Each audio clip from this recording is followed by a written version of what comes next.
Good afternoon, everyone, and welcome to this another webinar by the Dornsife School of Public Health. Thank you for joining us this afternoon. Today, we're going to have some discussion, conversation, reflection on a very important topic, which is the implications of the recent US election results for public health. Obviously, as we finish up 2020, what a year. And as we turn to the new administration, will face many public health challenges from the very beginning. And public health, as you all know, has been very much at the center, not just of the political campaigns, but also of public discussion, public debate, social movements in the US and all over the world, like never before in our lifetime. So it's really an important time to really think about the future of public health. And we have an opportunity to think about that now with the transition in government in the United States. Certainly, we've seen the impact of the pandemic itself and everything that has meant. Also, the impact of how we have responded to it or failed to respond to it and the implications that has for health. The social implications of the shutdowns, for example, the economic implications and what that means for health. The things that COVID has made more visible than ever and has highlighted and put a sort of magnifying glass to, of course, primarily and especially the issue of health inequities and structural racism and how that connects to health in a very profound way. The impact of work, the connections between work and health, the impact of the environment on health, interactions between the environment and COVID to magnify effects of COVID, the impact of the chronic disease epidemic that we have in many countries, access to healthcare, and last but not least, public health infrastructure, the importance of public health infrastructure. We're seeing this emerge right now again as we think about the distribution of vaccine. And there are many, many other issues that it has highlighted, but these are just a few that came to my mind. Of course, there are many other ongoing public health challenges that are still out there and are still continuing and have not gone away. They include things like the impact of climate change, mental health, the opioid epidemic. We've recently heard data from Philadelphia, the highest number of opioid deaths.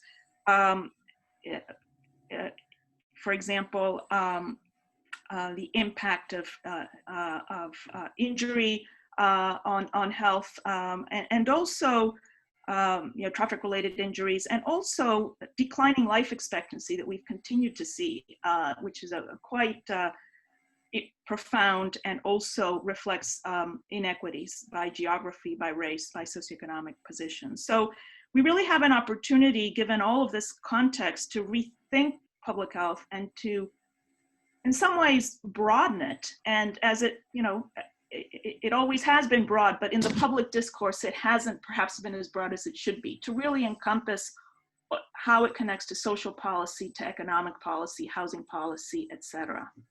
So today, we are fortunate to have a number of experts from our school who will talk about different angles, reflect a little bit on what the election may mean, or what are some opportunities or challenges in different areas of public health. And I will introduce them all in a minute. So each of them will present for a few minutes.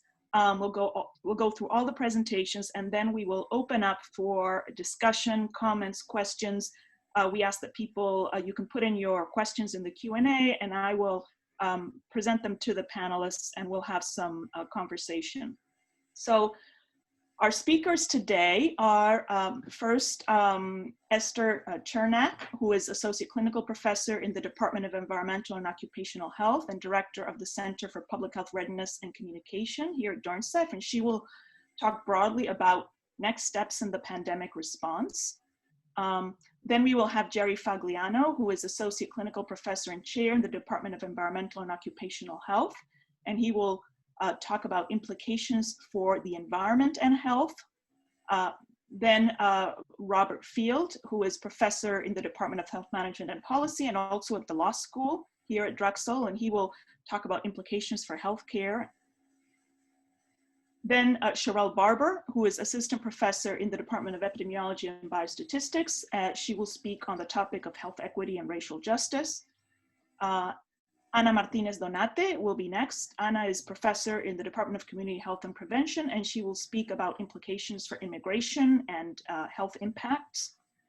And last but not least, we have Nina Sun, who is assistant clinical professor and deputy director of global health in the Department of Community Health and Prevention and here at our school, and she will speak about implications for global health. So I will turn it over to Esther. Thank you, Ana, and nice to see everyone. It's a pleasure to be on this panel. So my task is to kind of set the stage, I think, and sort of describe where we are. And it's a grim description, I think. We are into a second and in some places third wave of COVID transmission in this country.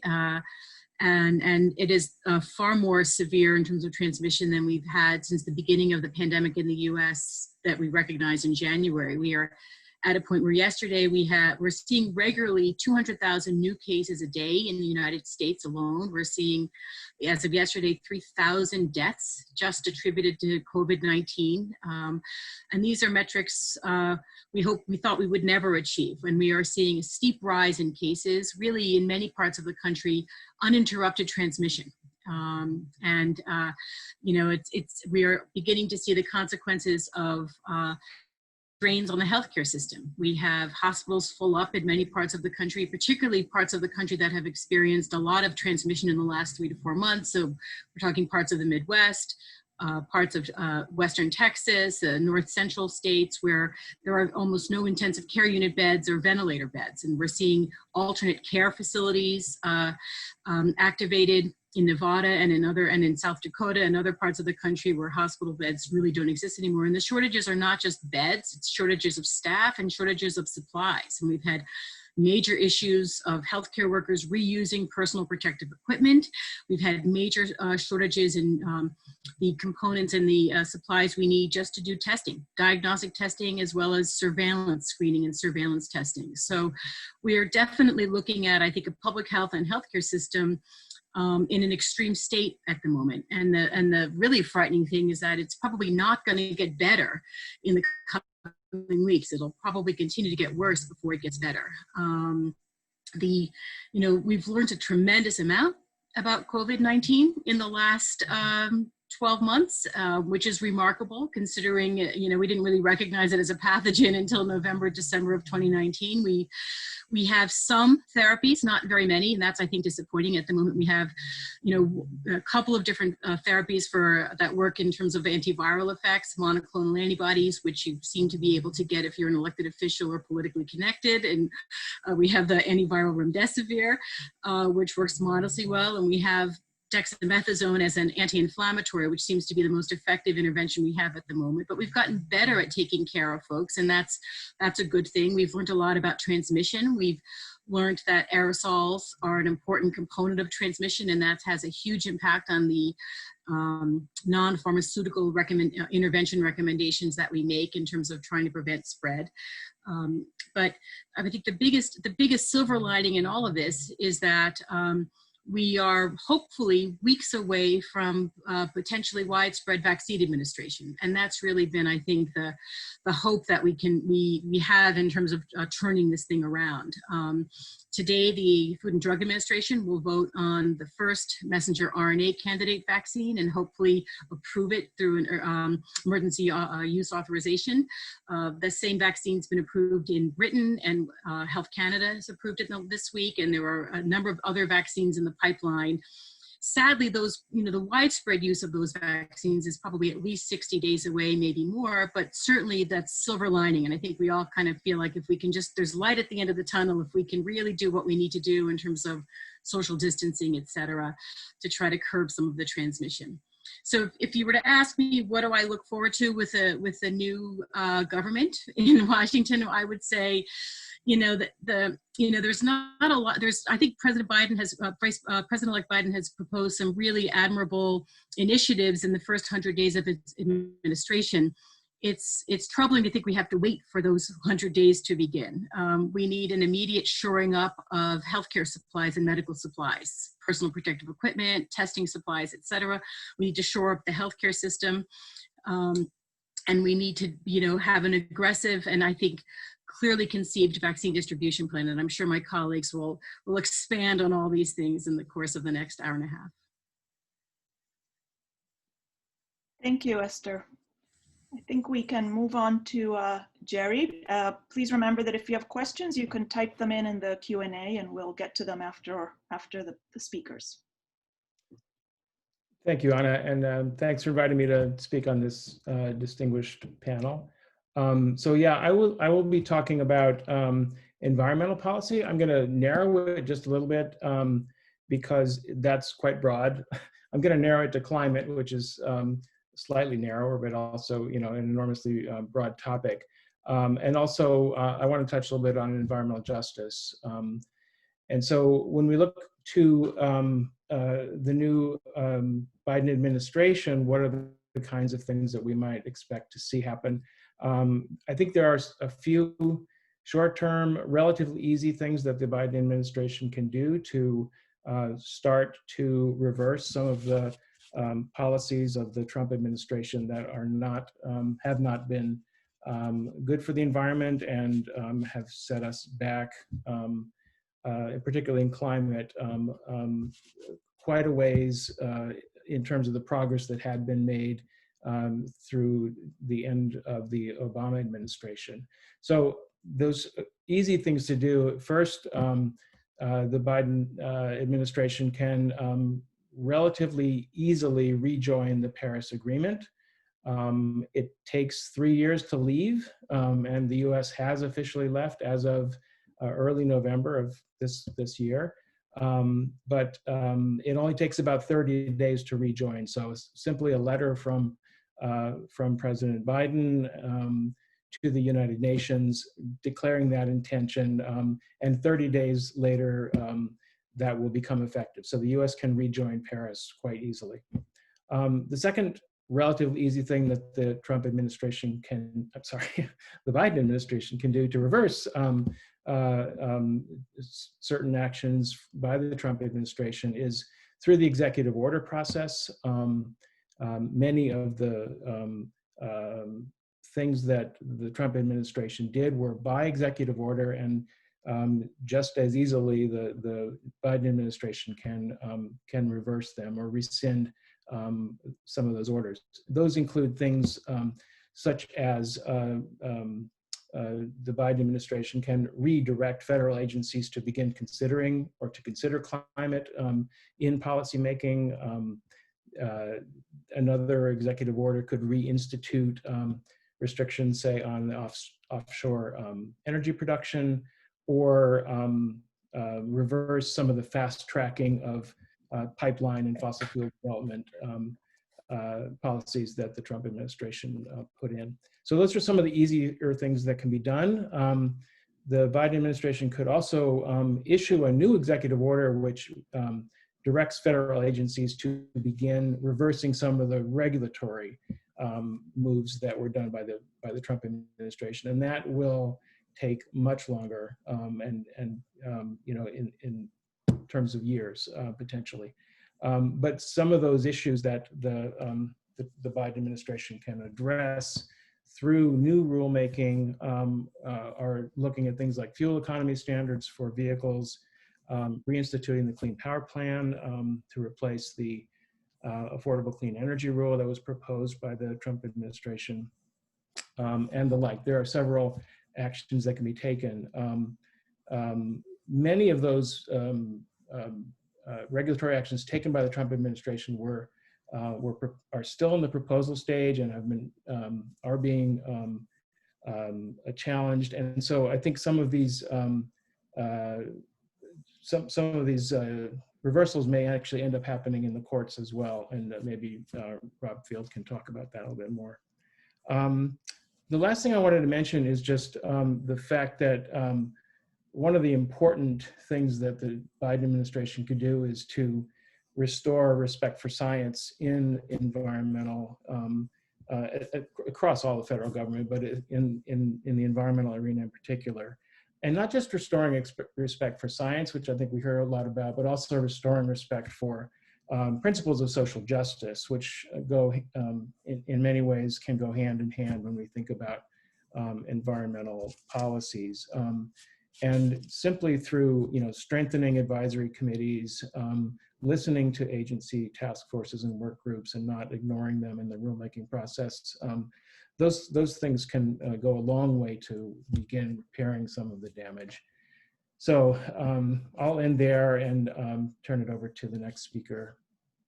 Thank you. Thank you, Jerry. Rob, I think you're up next. Yeah. So clearly in all these areas, we're going to see big changes.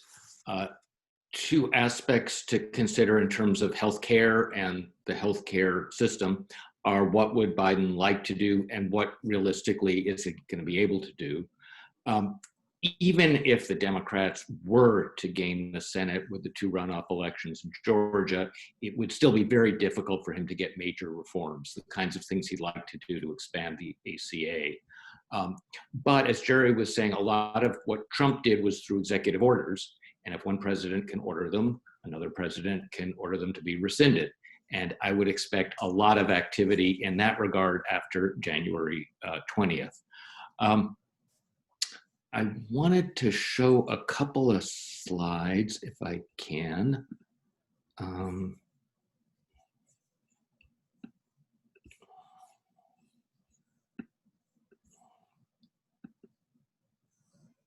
Let's see, is that graph visible? Yes, you might want to use the project full screen. Where's that? At the bottom.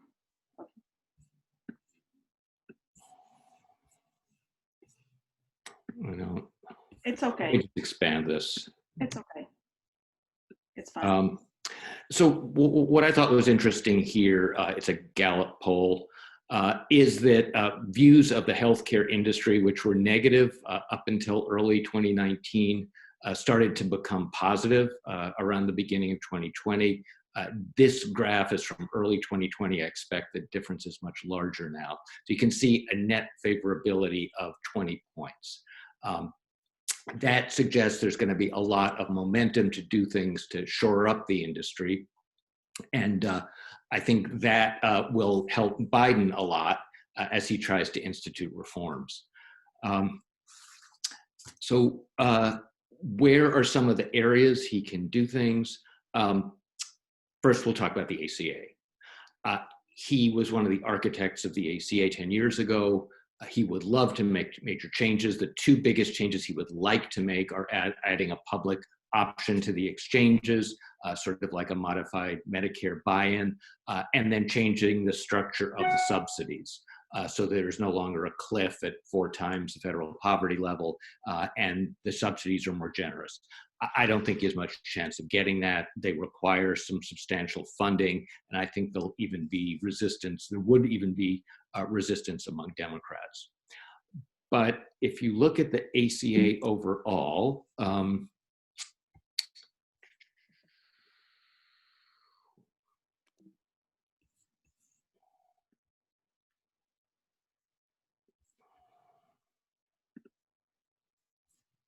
am I not able to advance these?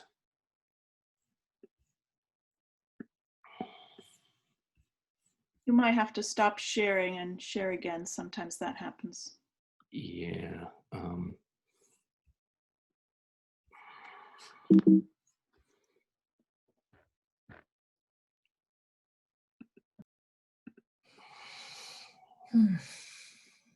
Okay, sorry.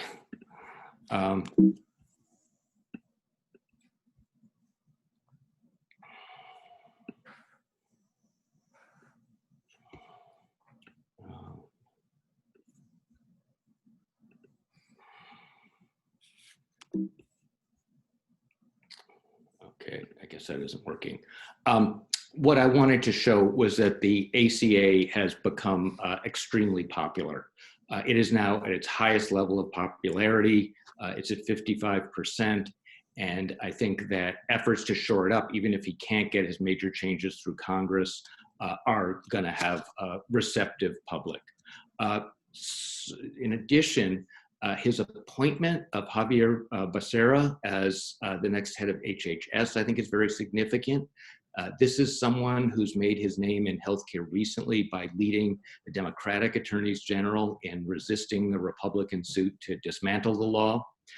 And he has also been committed through much of his career to healthcare in terms of expanding access and ending inequities.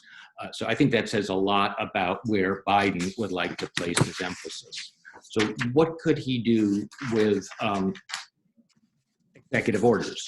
Well, Trump issued an order expanding short-term non-compliant plans, alternatives to fully compliant plans on the ACA markets, which experts had feared would siphon away healthy people from the exchanges and also would leave a lot of consumers very vulnerable to big surprises when they find out how little they cover. Trump had expanded the time frame for those up to almost a year. Biden can bring it back to 90 days, which is where they were intended to be. The ability of employers to limit contraceptive coverage, that ability was drastically expanded by Trump. Biden can cut it back to certain religious organizations and hopefully extend contraceptive coverage under the ACA to many more people. Open enrollment in the federal exchange was shrunken by the Trump administration down to 45 days from 90, and outreach was drastically reduced. That would be very easy for Biden to reverse. There's some talk that he might even schedule a supplementary special open enrollment period in January for people who've lost coverage because of COVID. And then Trump did away with some of the anti-discrimination provisions, particularly against people who are trans, and Biden could put those back into effect. So I think it would be easy during his first couple of months to make those changes to the ACA. In terms of COVID, Esther mentioned the dire situation we're in. Biden had talked about a national mask mandate. I don't think we would have a universal federal mask mandate, but he can implement it for federal facilities, federal employees, interstate travel, and I expect that he will do that. He also will take a much more aggressive stance on coordinating distribution of the vaccine and not simply leave it to the states. Beyond the ACA and COVID, there are a number of areas that are quite important, and actually a few on which there seems to be bipartisan consensus. And some of the areas are lowering prescription drug costs. Even Trump was talking about doing something in that regard, ending surprise medical bills, and fighting the opioid crisis. Democrats and Republicans are fairly even in their support for measures in that regard. So if Biden were to push legislation in those areas, I think those are low-hanging fruit, and he would have an opportunity for some legislative victories. Medicare and Medicaid, I think Medicare, we're not going to see Medicare for all, but we could see more innovations in payment arrangements, value-based care, changes to the paradigm of how providers are paid, and I would expect more money for comparative effectiveness and evaluation of medical practices research, perhaps more funding for PCORI and AHRQ, which of course is good for academic researchers. Medicaid, I think we're likely to see more changes because those are areas where the Trump administration made some big changes, the biggest being allowing state waivers for work requirements and for turning Medicaid into block grants. Those are held up in the courts, and it may be that they'll be struck down anyway. There's also the issue of the public charge rule, making it difficult to get green cards or citizenship. If you've used a program like Medicaid, it would be pretty easy for the Biden administration to repeal those waivers and that rule and make it more difficult for states to impose them. It will also be more receptive to waivers requests on the other side to try to create innovations in care and expand access. Final area that he mentions on his website is antitrust and his concern with concentration in healthcare markets. We just saw a federal court approve the Jefferson-Einstein merger. My guess is that the Biden administration will be more aggressive in challenging mergers and trying to keep healthcare markets more open as a way of controlling costs. So I think overall, the themes of healthcare access and equity are going to see a lot of attention in the next several months. Thank you, Rob. Just a reminder, if you have a question or comment, you can type it into the Q&A. I think our next speaker is Sherelle Barber. Thank you so much, Anna. And as you mentioned earlier, you know, this year has been a challenging one, particularly around the issue of racial health equities, both with regard to COVID-19 inequities, as well as the, you know, horrific murders that we saw with George Floyd, Breonna Taylor, and so many others. And so I do think that with this new administration, well, before I even get there, that, you know, the election for so many was a matter of life and death. Right. And so you saw so many folks mobilizing across the country, you know, record turnout in terms of the election, because there was this literal choice, particularly among those who have been most marginalized. So I think that's really critical to point out. And because those folks, those groups, those grassroots folks were so instrumental to bringing the victory that we have in we had in this election, I do think it's, you know, there should be focus on the ways in which these same groups are calling for really some bold policy, you know, for moving forward because of what the COVID-19 pandemic and this year has shown. So with regard to inequities with COVID, racial inequities, we know we see upwards of 3 times the, you know, death rate among many marginalized racial groups, Black Americans, Indigenous folks, Latino individuals. We know that in addition to dying at higher rates, they're also dying at younger ages. And that is, you know, it's just, you know, been devastating for our communities. The numbers for Black Americans, as reported by the APM Research Lab, for example, are 50,000 Black Americans have died as of the beginning of this year from COVID-19. And that number is only accelerating, right? And again, the numbers are pretty stark among other groups as well. So at the top of the agenda is definitely COVID-19, but, you know, focus on these very universal things like the, you know, mask wearing and making sure that everyone has equitable access to treatment and testing and all those things. But also thinking about the conditions that have made, you know, COVID-19 so much worse in this area. So conditions of housing, for example, we know that we're coming up on an eviction crisis because the provisions of the First Relief Act are about to expire with regard to housing. And there was research that has been recently showed COVID, you know, linking evictions to COVID transmission. And so if we don't deal with the eviction crisis in housing and providing and making sure that folks can stay in housing over the next few months, we are actually also going to exacerbate COVID-19 and particularly accelerate inequities. We definitely have to, you know, be paying attention to access to healthcare, both for, you know, testing and for treatment, but also for a safe and effective vaccine, right? But even with that, we have to be, you know, realize and recognize the, you know, the mistrust that certain communities have and reckon with that, and also be as fully transparent about these vaccines as possible with these communities, because this mistrust is not, you know, just out of nowhere. It's because of experiences over decades in this country. So we'll have to really grapple with what that means and really do a good job of communicating and being very transparent as we do, you know, have access to a vaccine.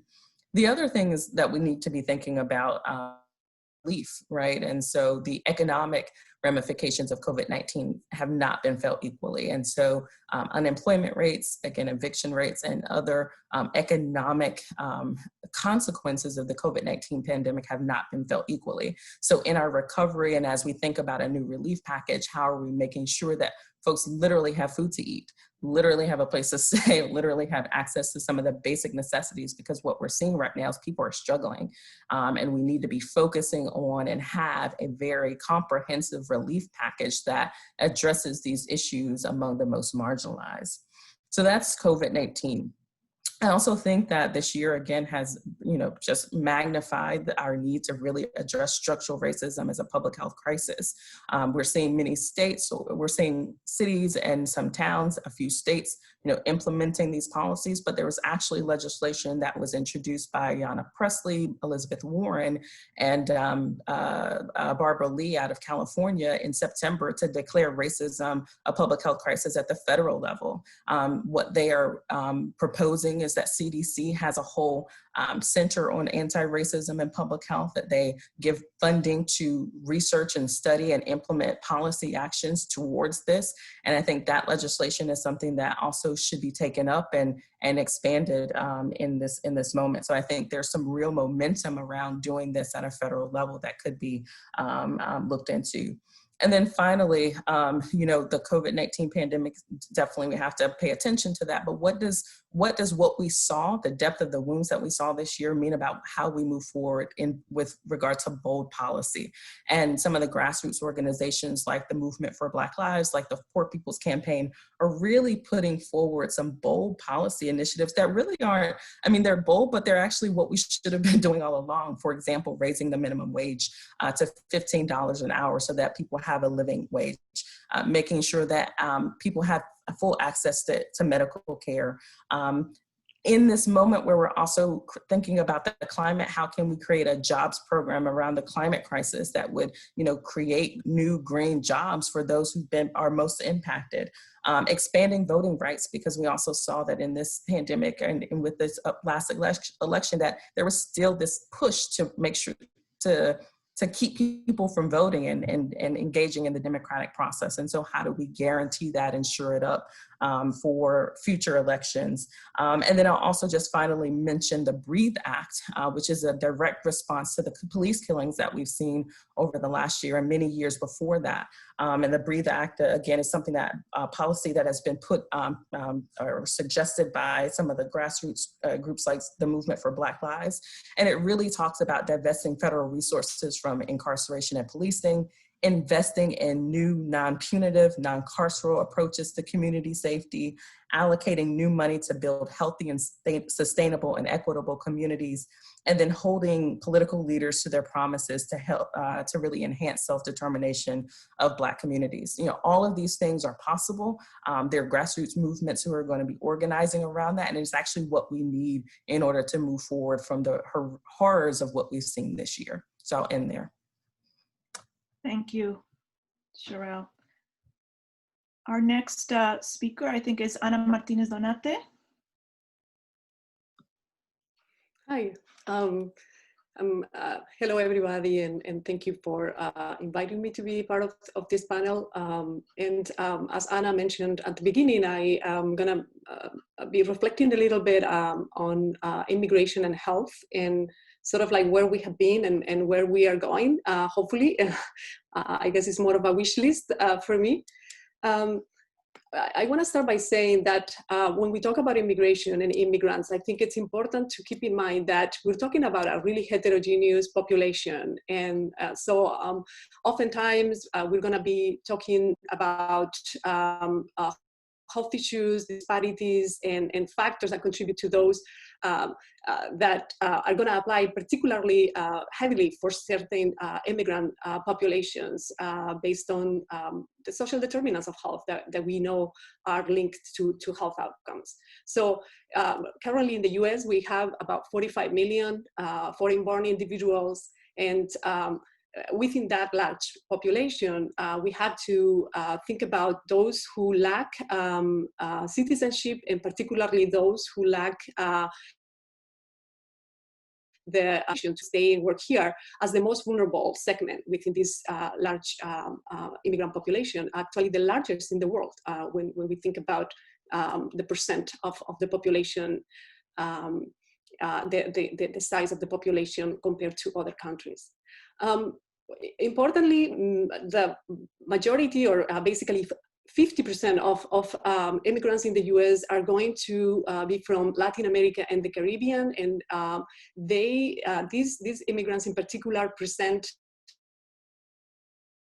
of an unauthorized status or undocumented status, low levels of formal education and English proficiency, and have also been targeted very heavily by the Trump administration in terms of the anti-immigrant rhetoric that has characterized a lot of his narrative ever since he started as a candidate prior to the 2016 election.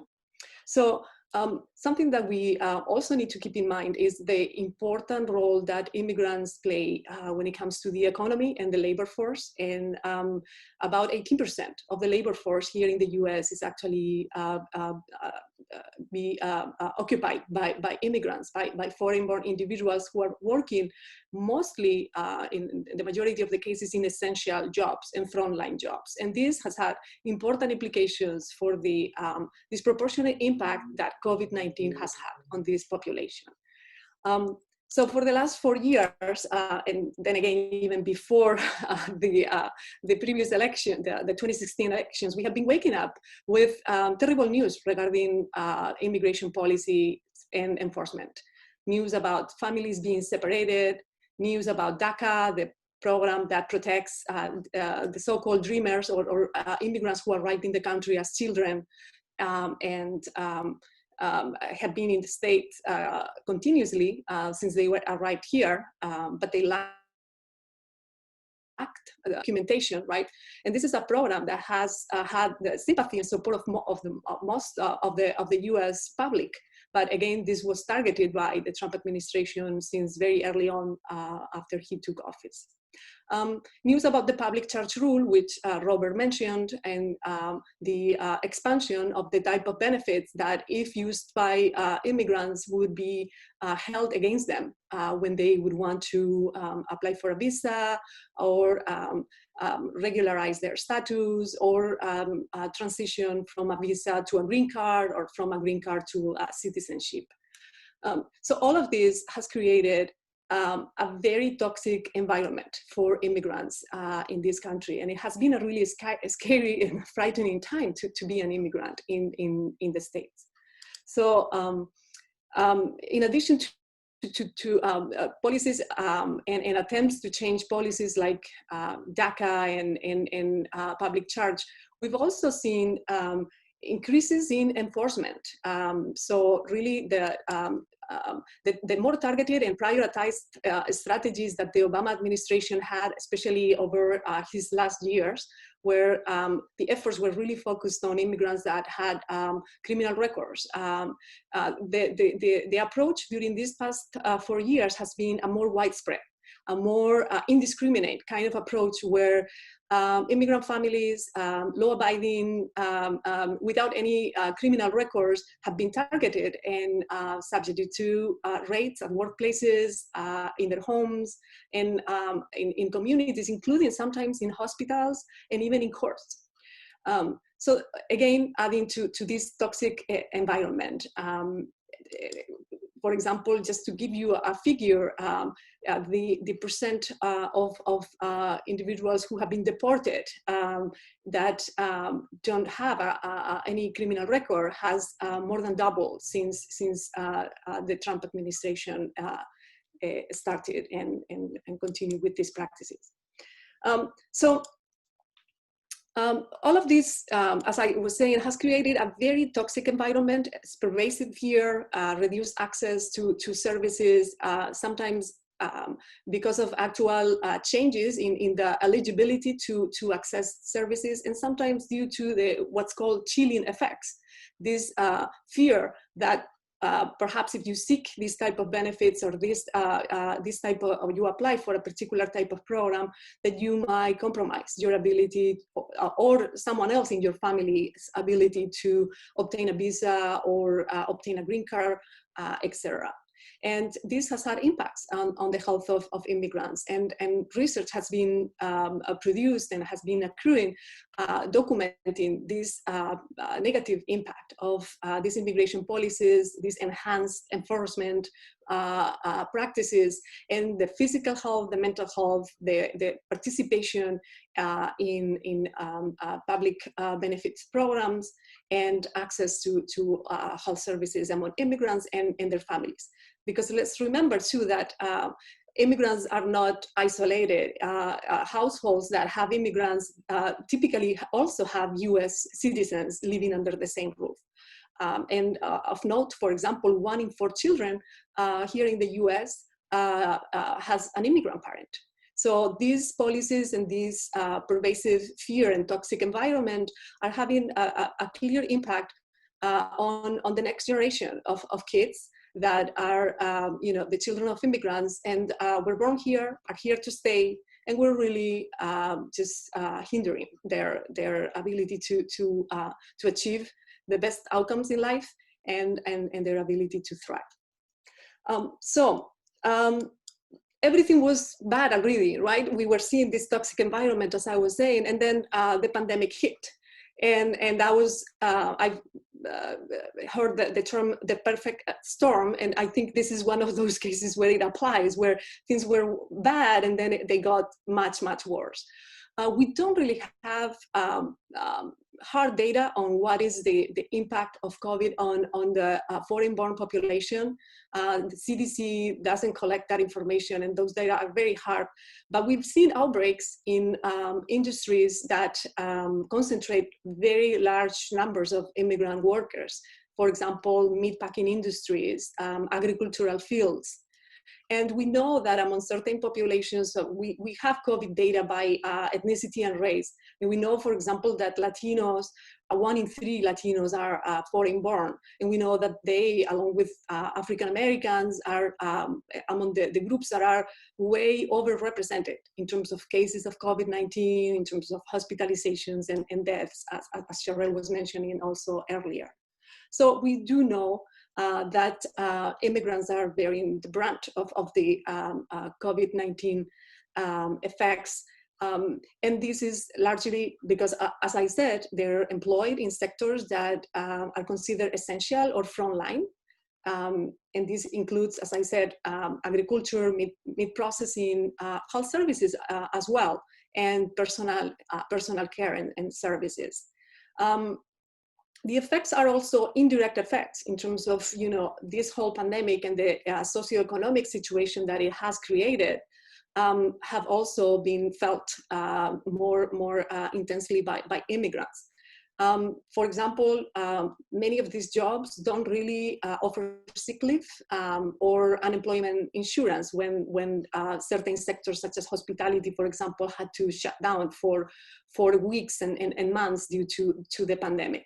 So the lack of sick leave forces many immigrants to present to work, exposing them to the virus and increasing the risk to acquire the infection.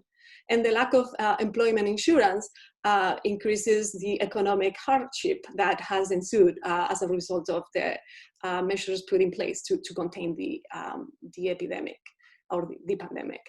Other factors such as reliance on public transportation, because many immigrants are unable to obtain driver's licenses, also make it difficult to social distance and to practice social distance and increase the risk to acquire COVID-19. There are a multiplicity of impacts that have again intensified this disproportionate impact of the pandemic. Immigrants, like I said, they're very heterogeneous, and we have fractions of the immigrant population who are highly educated and have very well-paid jobs, and they haven't been impacted more or differently than the US-born population. But we know that certain groups of immigrants, because of these factors, are overrepresented among the poor and among those who have very limited savings and among those who are not homeowners and among those who have language and digital literacy barriers. So again, this creates economic pressure and disparities that extend to areas such as, for example, education and access to quality education in a time when a lot of schools have closed and have required for students to learn remotely. And depending on the age, that is really difficult to do without the support from a parent. And many immigrant parents either have had to keep working and have been unable to stay with their kids to support their learning, or they lacked the levels of digital literacy that are necessary. An estimate 21% of immigrants lack experience with computers. And like I said, they're overrepresented among those with lower levels of education. I'm going to mention, and that was some of what Robert was reflecting about, the issues with accessing healthcare services that many immigrants experience. And this is factors that are compounding. One of them is that many of these jobs that we talked about that immigrants are more likely to have are low-wage jobs that are not going to offer employer-sponsor coverage, right? And so that leaves that option as a out of reach for many immigrants. And then the ACA, Medicaid, CHIP, for example, these public health programs are not within reach for many immigrants because of their eligibility criteria. They are restricted to certain groups of immigrants that are, as they call, lawfully present, and they have a qualified immigration status, and that means that they belong into certain groups of immigrants. So for example, people on visas, temporary protection statuses, and recent immigrants don't qualify to be covered by these programs. And even in cases when they are eligible, there are these other barriers that we talked about and that have to do, for example, with these changes to the public charge rule that have created fear, confusion, and really avoidance on the part of many immigrants to receive any benefits. So in terms of areas where I would like to see changes happening, I think of many of my recommendations or actions that I would like to see happening as almost like that show on HBO recently, The Undoing. It's almost like more than doing is undoing a lot of the things that we have witnessed over the past years. One important thing, Robert mentioned this as well, is I think I would like to see some expansion of public health insurance eligibility for larger numbers of immigrants. It really is very unfair that these essential frontline workers that have really kept America going while we were all sheltering in place are banned from taking coverage through these public health programs, especially when the majority of these individuals are paying their taxes, whether they have a social security number or whether they use a tax identifying number, and they're contributing to the economic productivity of this country. I think in a pandemic like this, more than ever, we realize how connected we all are, and how really it is impossible to isolate. It's no longer good to say, well, this doesn't affect me, I can protect myself. We're talking about an infectious disease that is spreading throughout the community. If I don't make sure everybody is protected, nobody is protected. So I think this might be a time when perhaps there is a little more sensitivity and receptivity to this idea of opening programs to larger numbers of individuals, regardless of immigration status. The other area that I think would be important is to expand any future relief funds, economic relief funds, to cover immigrant families who have been largely excluded from previous the CARES Act and any of these measures. They've relied on some support at the state and local level, but really at the federal level there has been little. And again, this creates the incentives that are precisely against trying to protect our communities. If we don't offer economic support for people to isolate and quarantine, or to have employment insurance, We are putting all of the incentives for people to continue presenting to work when they are sick, and we are making it more difficult for other workers to keep healthier and for their families to stay healthier.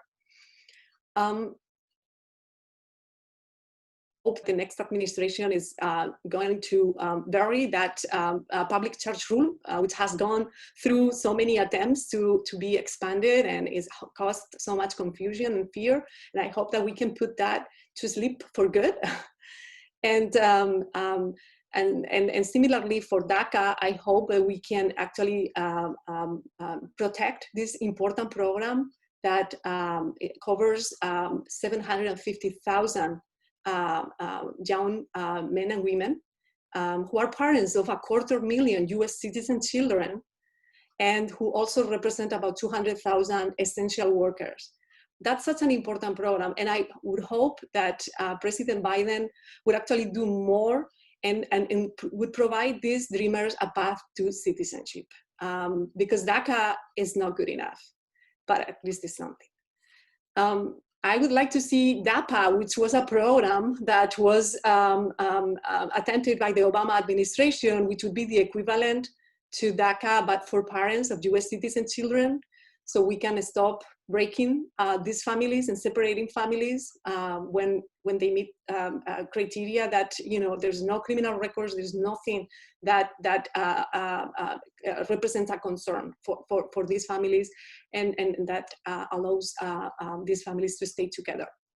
And stop this widespread enforcement of immigration practices, which is scaring and putting families in impossible situations and subjecting them to this pervasive and toxic stress. Finally, in terms of public health, I think we had to strengthen a little bit the infrastructure of services for populations that include immigrants and other low-income populations. And the research infrastructure, sometimes we're very ill-prepared in terms of knowing what are the health issues and what are the needs of immigrant populations. And that has been clear now, for example, with COVID, where we look at other countries and there has been more thorough data collection to give a sense of to the extent to which these disparities are taking place. And here we're operating in the dark. And finally, my wish list is we should end with this anti-immigrant rhetoric that has been growing and doing so much. And I hope that this is a new era where we can be more inclusive, and at least from our leaders we can begin hearing a more solidarity and a more positive discourse that brings us together instead of breaking us apart. So that's my wish list. Thank you very much, Ana. And last but not least, Nina will focus on global health implications. Hi, good afternoon. It's so nice to be on the panel with everyone. I haven't seen many of you since we actually all went into lockdown. So thanks for the chance to speak on global health. So, relatedly, global health is quite broad. So I thought it might be strategic to focus on 3 specific priorities in global health, given what we've seen both in 2020, but in this current administration. So the first one is really to re-engage and recommit to working with the World Health Organization. So, I'm sure for all of the panelists, you're quite familiar with it, but in case our participants are not, you might have heard about the WHO in the past years, or in the past months rather, related to their role in coordinating the global COVID-19 response. But WHO's mandate is much broader than that. And their mandate actually focuses on a lot of key health issues that have been kind of tossed aside in the past couple of months while countries focus on how to respond to COVID. So there are issues like maternal and child health, HIV, non-communicable diseases, universal health coverage. A lot of these services have either paused or stopped because countries have shifted attention. So it would be very important for the new Biden-Harris administration to recommit to supporting WHO through funding, of course, but also, they should take this opportunity to really have a discussion about what meaningful WHO reform would look like. There are real criticisms of the organization that are very valid. And so, the organization's overly bureaucratic, it's not transparent enough, it is not fit for purpose. And importantly, it hasn't really touched upon many of the issues that the speakers today have highlighted. It stayed silent at the lack of PPE for healthcare workers, at the attacks that we've seen on healthcare workers related to COVID-19, at the attacks on people of Asian descent because of COVID-19 related stigma, as well as broader public health issues like systemic racism and police brutality, which are not only issues within the United States, but other countries face the same challenges. So WHO, if it wants to modernize, if it wants to move forward in the ways that it looks at public health and the underlying causes of health, really needs to also broaden its mandate, as Ana first said in her introductory remarks. The second priority is really looking at equitable distribution of COVID-19 vaccines. I'm sure we've all been following the news that the first person was vaccinated in the United Kingdom yesterday. And, it's a real question. We talk about equitable distribution of vaccines in the US, but it's an even bigger question globally. So there are two very specific quick wins for the Biden-Harris administration. The first is to join the COVID vaccines global access facility. It's called the COVAX facility. And the aim of the facility is really to ensure equitable access for low and middle income countries. The second quick win, which is more of my wish list than something that I think the Biden-Harris administration will actually do, is to encourage liberal use of what's called the TRIPS flexibilities. So when I say TRIPS, I mean to the trade-related aspects of intellectual property rights. And these flexibilities have been used critically in previous epidemic responses, like HIV, like hepatitis C, to allow for the production of generic medicines and access to the generic medicines by low and middle income countries, as well as poor people in these countries, have saved countless of millions of lives. So, my wish list would really be for the US administration to really push for countries to use TRIPS flexibilities. And then the third element, it's related to COVID, but it's much broader than that. It's really that the Biden-Harris administration has an onus to become a champion of sexual and reproductive health and justice globally. The last 4 years under the Trump administration has been an affront to women's rights and to women's health, both domestically and abroad. And under this third priority, there are two specific quick wins. So the first is to restart funding for the United Nations Populations Fund, UNFPA, which provides globally essential reproductive healthcare services. So in 2018 alone, they provided healthcare services to 24 million people globally, and they averted over 73,000 maternal deaths. And then the second quick win, and I'm glad both Ana, Robert, and Jerry brought this up, is to repeal an executive order known as the Mexico City policy, otherwise commonly known as the Global Gag Rule. And under GGR, the Global Gag Rule, it forces foreign NGOs who accept US government funding to certify that they will not provide, refer, counsel, or advocate for abortion as a method of family planning. It's been an executive order that's been in use since 1985, with the Republicans putting it in order and Democratic administrations repealing it. But what we have seen from research is that rather than deterring women from getting abortions, what it actually does is to deter women from accessing contraceptives. And reduced access to contraceptives means more unintended pregnancies and means more unsafe abortions. So one of the first things that the Biden-Harris administration will likely do is repeal the gag rule. But on my wish list would really be to see that there is a permanent repeal through Congress, through the legislative branch, so we don't have this revolving door of policies. And, the last point is, maybe I'm too optimistic, but I would love to see the new administration center US foreign sexual and reproductive health policy on human rights and addressing intersectional injustices.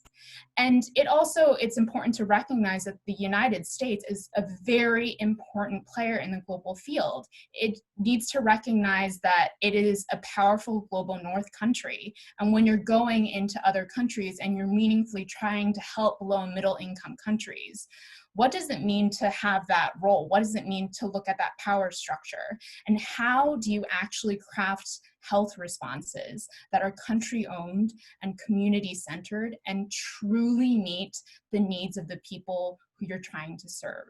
So I would love to see the Biden-Harris administration do that. I'm sure there's a lot of quick wins that they will do, but I'm also optimistic that there will be more achievements for social justice and access to health services under this new administration.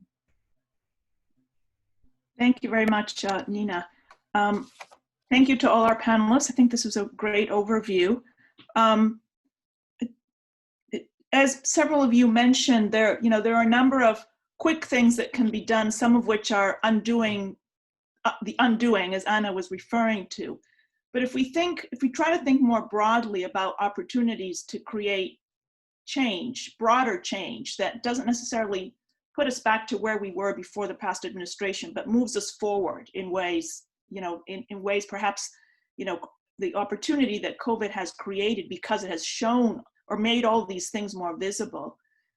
I wonder if any of you care to reflect sort of within your area. What are the big, what are some ambitious things that the new administration could do that would, set us on a different trajectory in population health? I mean, from the perspective of the environment. So yes, rejoining the Paris Accord, but what else could we do? I mean, or from the point of view of public health infrastructure, or Rob, for healthcare. I mean, aside from, shoring up the ACA, we know that the ACA has problems too. And so what are there opportunities here to move beyond? Or similarly, I mean, I think Anna mentioned a few things, but in immigration law, aside from undoing the things that have happened, but what are some ambitious opportunities here, I guess? Could I just start this, and my response will actually hopefully lead others to respond. But I think one area that the U.S. can do is just re-engage globally, as Nina was pointing out. But one of the things that in the aftermath, hopefully soon, of the COVID epidemic, we have to really think seriously about how we can strengthen the global epidemiologic intelligence system when it comes to emerging infections. And the U.S. can be, a really powerful force, I think, in helping lead the world health community in that regard. And I think we've just squandered an opportunity to have been a leader in the response, but also in strengthening that preventive stance prior to the COVID outbreak. And I think both Nina and Esther in particular, I think, might have better insights than I do about that, but I think that's really critical. Thank you. Anyone else want to jump in? Well, Biden's going to have his hands full undoing the damage. Yeah. I think that's going to be order of business number one. Yeah.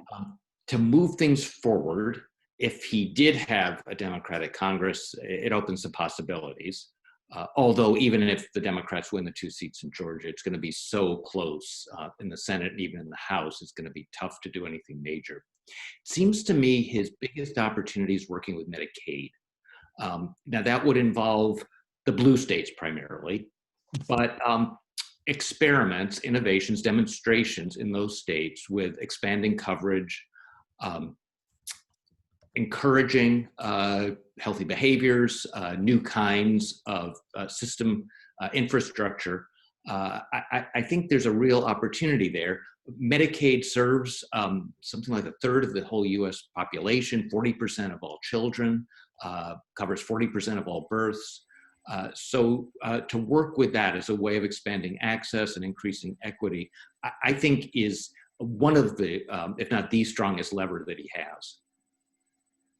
So you think the public option, you think is it an option? Yeah. I think it's a great idea. I don't think so.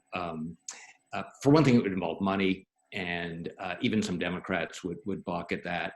But I think shoring up the ACA would have support. I think expanding it would be a tougher sell, unfortunately.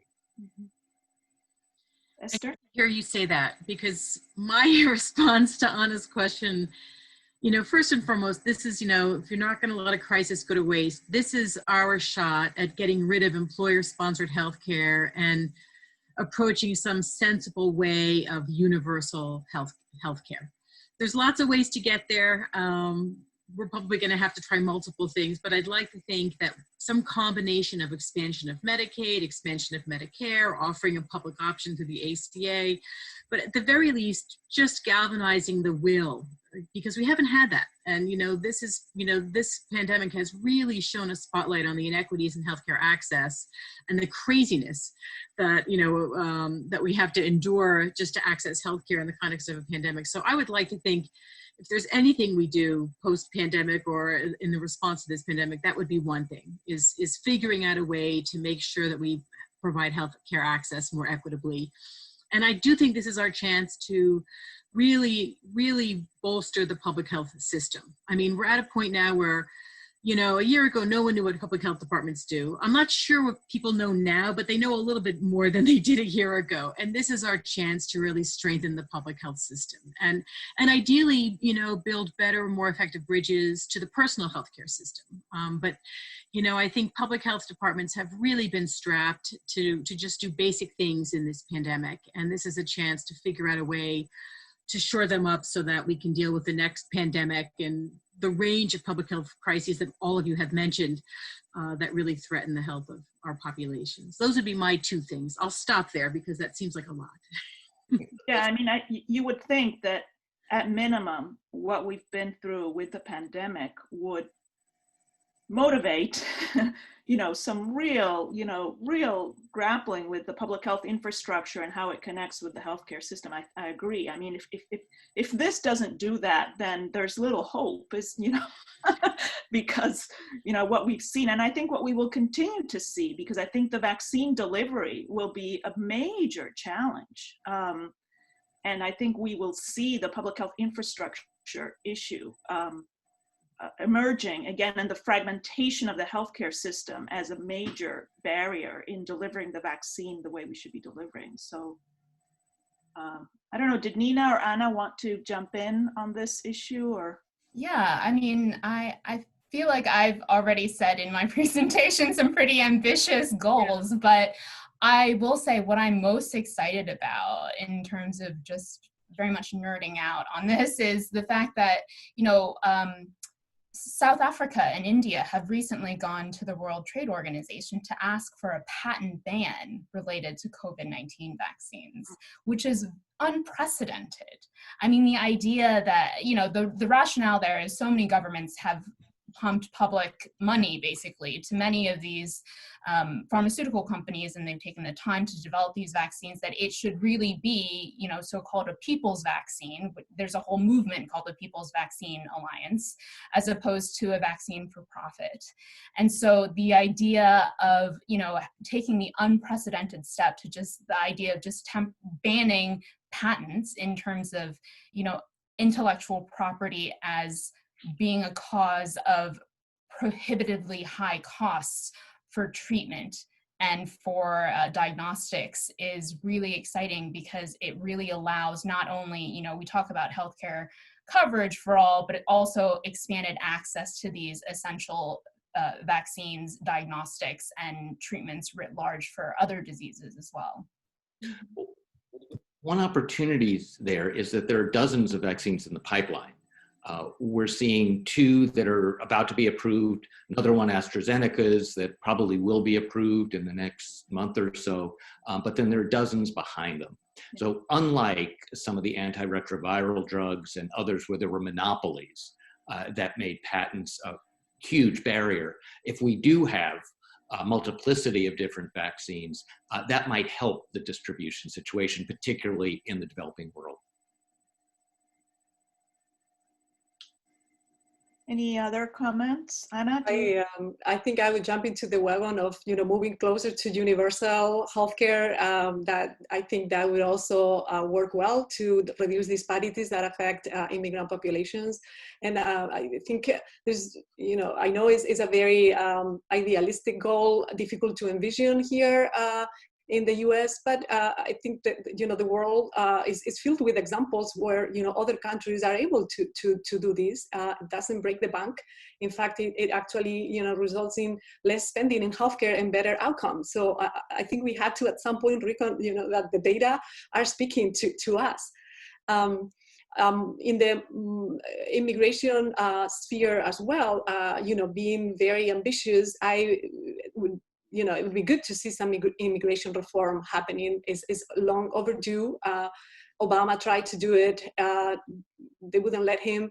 But we have an unacceptable number of individuals, families who are living in an undocumented status that are really, operating, functioning, and treated as second-class citizens.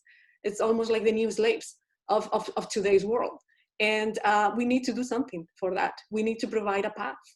We cannot keep these families stuck because of the way they enter the country. Nobody can change the past. But if you can demonstrate that you've been contributing to this country, that you are working hard, that you are providing for your family, we should be able to allow give these families a fair chance. I think this administration is going to be more sympathetic. The new picks for Health and Human Services, the new pick for Homeland Security are encouraging choices. These are people who are, Becerra is the son of a Mexican immigrant, and he was raised in Tijuana, Mexico. He's, he knows well. His father grew up working in the farms and in labor construction. I think he can relate to the realities of many immigrant families. And Majorca, as the pick for Homeland Security, is a Cuban refugee. So I think he can also understand some of the things that are at stake here. So I know it's very ambitious, but you asked us to be. Yeah, I did. Thank you. Well, you also answered, we had another couple of questions we had in the Q&A. If anyone would like to reflect on the appointments that Biden has made so far and what they might mean. So Ana already commented a little bit on Javier Becerra. I don't know if, Esther, if you have any thoughts on the appointment for the CDC director, Rochelle Walensky, or anyone, the people who've been named to the COVID task force, or other appointments that are emerging in terms of, are there, can we, I mean, this is hard, but can we speculate in terms of what they might mean? Any thoughts or reflections on that? What seems to be emerging?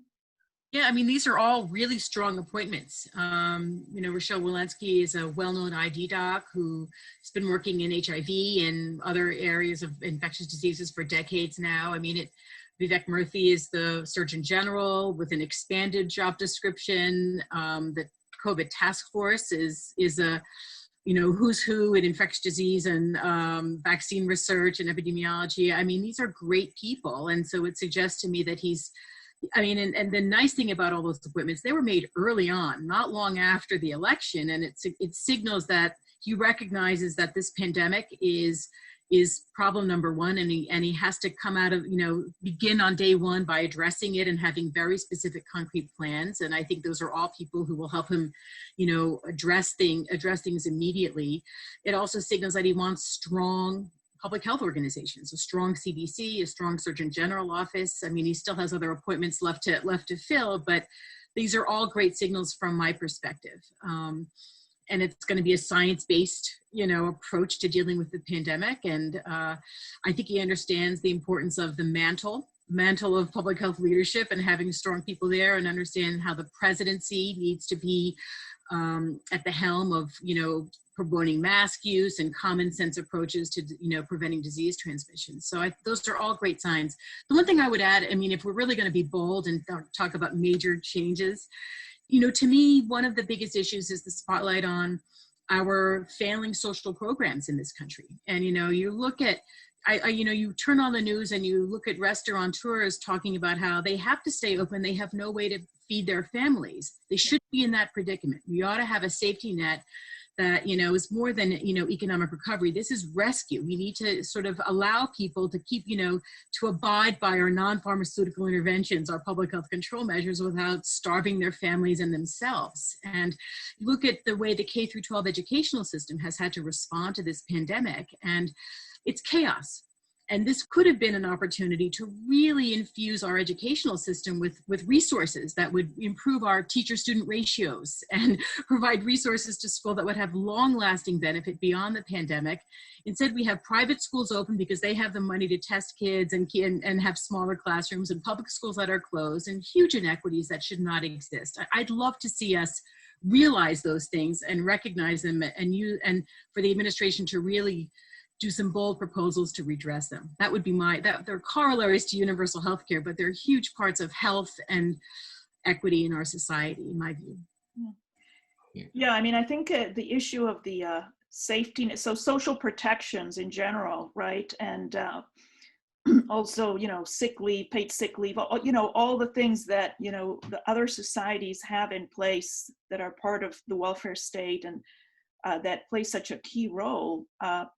Obviously in a crisis like this, but outside a crisis like this too. I mean, I think it will be interesting to see also, you know, when after when the pandemic is over, which I think it will be over at some point, you know, there are all these other issues that are still, you know, same causes. So for example, as I mentioned earlier, the declines in life expectancy that we've seen in the United States. I mean, this is remarkable. And of course, you know, it's affecting slightly different, you know, it affects different groups at different times and exists in the context of very persistent race inequities and socioeconomic inequities. But, you know, a lot of people think that many of the causes of this decline in life expectancy is also driven by these more fundamental social structural factors that have to do with people's access to opportunity, jobs, security, et cetera, et cetera. So that's still there and it's not going away. And when we start looking, we'll probably see that it hasn't gotten better.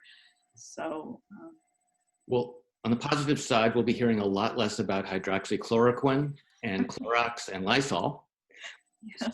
So we may see more science-based, and I'm sure we'll see more science-based. Yeah. I think the appointment of Becerra is extremely significant. I think it signals a real commitment to fighting and to fighting in the areas of access and equity. He chose someone who's an aggressive attorney general. There are a lot of really qualified candidates out there. So what expertise did Biden want? It was the expertise to fight and to fight for social justice issues. So how much he's able to accomplish, we will see, but it certainly is a signal of the direction that Biden wants to go. Yes, that's a good point. And your point about certainly science reliant, I mean, that is critical, right? I think that cannot be underestimated. Jerry alluded to this earlier. I think one of the hallmarks of what has happened to public health under the Trump administration has been the EPA example. So the dismantling of the science-based regulation, which I think, you know, I had the, you know, privilege of being part of that because I was part of the Clean Air Scientific Advisory Committee, and it was just remarkable. To see how the process by which science was being used to set policy in a very direct way, and the fact that was pretty much dismantled, you know, is one of many things. But I think it's emblematic of this lack of using science to support policy. Any other comments? We have one. Maybe we can take a couple more questions. We have one question in the chat on whether, are there any public health issues that you would like to see Kamala Harris focus her talents and energy on? I don't know if anyone has any opinions on that.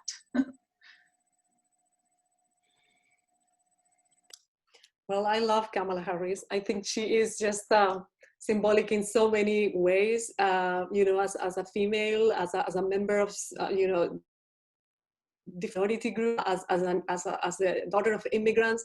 I feel like she has brought hope and you know, really symbolizing a role model for so many people, so many young people, and especially young girls at this critical time. So I think, for her to embrace efforts to for more opportunities to minoritized, racialized groups, and increase access to education. I think Esther was alluding to that. We need to strengthen education in this country. Public education is just dismal. From the funding processes, how education is funded, to how we really, how much importance we are as a society putting or giving it is nearly not enough. So I think around those issues, Kamala could find an important area to move the agenda forward in a very inspirational and charismatic way. I think trust is such an issue. It's been so decimated by Trump, and particularly minority communities. And we now see the dire need to inspire uptake of the vaccine. So I think she could be a spokesman for trying to build trust in minority communities, particularly with regard to the vaccine, but in general, with regard to public health measures. I think it's quite interesting because, she's a prosecutor. Her professional background is a prosecutor. So, I would be curious, and I would love to see her kind of take on issues around criminal justice reform. I mean, it's so linked to the issues we're talking about now, about, systemic discrimination and health outcomes and the health of prison populations. I mean, she would be extraordinarily well placed to talk about what meaningful reform in that section might look like. Okay. Well, thank you all very much. I think this was a great conversation, lots of great ideas. We'll still have to wait and see what's possible. Still some issues certainly in the balance with the Senate results in Georgia, so we'll have to stay tuned to that. But I'm sure that we'll continue this conversation, and we'll reconvene you in the future to keep talking and see what's happening and what's not happening, and how we can push the important public health agenda forward. So thank you so much for being part of this today. And thanks to all our participants for joining and sending in questions. Thank you. Thank you. Thank you.